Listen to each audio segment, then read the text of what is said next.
शांत बैठे हैं, तो नारे में दम होना चाहिए।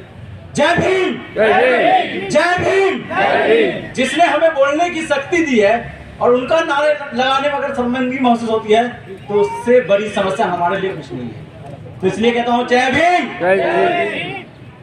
यहाँ सभी बुद्धिजीवी लोग आए हैं जिन्होंने पूरे देश में हमारे युवाओं को, आदिवासी, दलित, महिलाओं को जगाने का काम अपने स्तर पर किया है।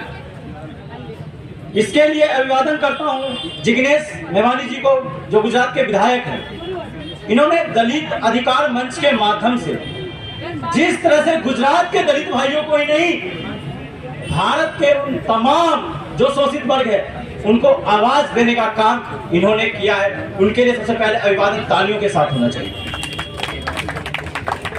इन्होंने पैदल मार्च के माध्यम से जिस तरह से इन्होंने अलग जगाई थी 2016 में, वो सभी को याद होगा और मैं तो उससे प्रभावित भी हुआ।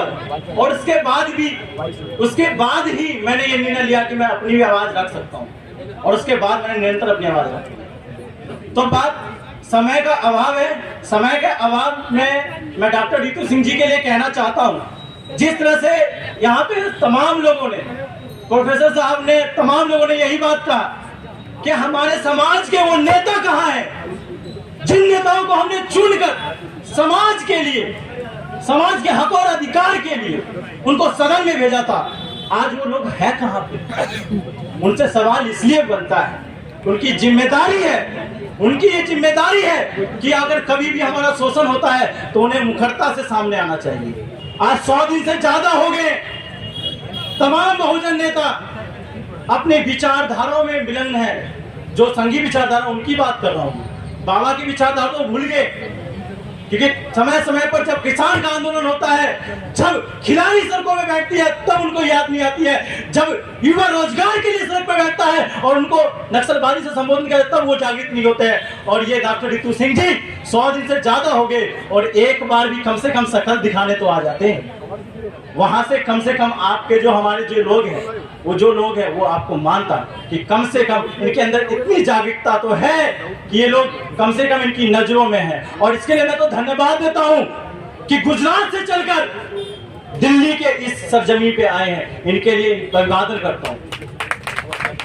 ये दिल होना चाहिए, चाहे किसी भी पार्टी से है। पहली विचार अगर किसी की है तो बाबा साहब की है, जिसकी वजह से ये सदन में गए हैं।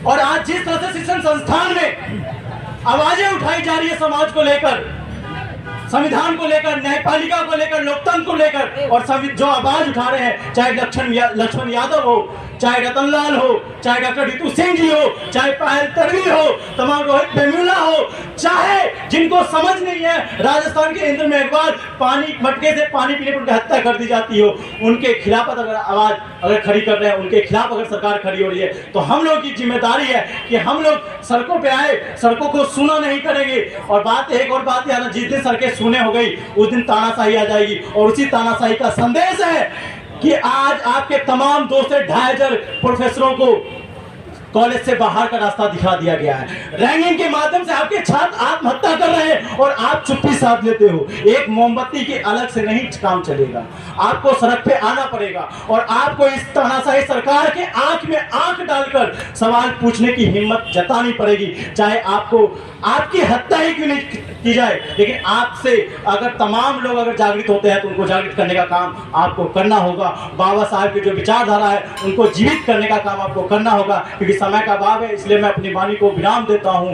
जय भीम, जय संविधान, इंकलाब, नमो।